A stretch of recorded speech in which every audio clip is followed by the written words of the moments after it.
Отияр ауыл осы жерде орналасты ма толаға? Иә, осы жерде орналасқан. Негізі ана төбедегі 4 үй дейтін бір үй бұзылды да, кейін 75 жылға дейін 3 үй тұрды төбеде. Сонда ең шетіндегі бірінші үй біздің үй, одан кейін Жылқыбай деген көршіміз болды, ата.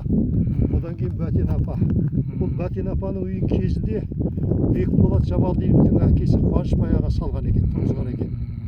Содан кейін Әжім Ақсақал Бәтен апаның отбасы сатып алған.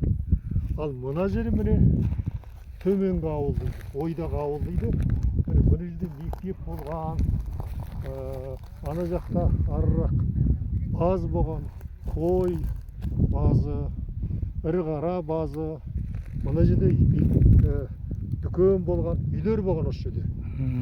Кезінде біз ес білгенде 70 үй болған. Шаған ет комбинаты болған, 4 класстық бастауыш сынып мектеп болған, дүкен, ұстахана болған, баз болған. Осындай ақар-шақар ауыл еді. Кейін азайып, сол 30 қалды, 20 қалды, 10 қалды. Ең соңында 1975 жылы, осыдан 50 жыл бұрын Қарағаш кеңшарына қоныс аударды. Сонда осы Бәтен апа жалғыз қалды. Бәтен апа бұл үйде жападан жалғыз жапанда 22 жыл тұрды. Бәрекелді. 1975-97-ге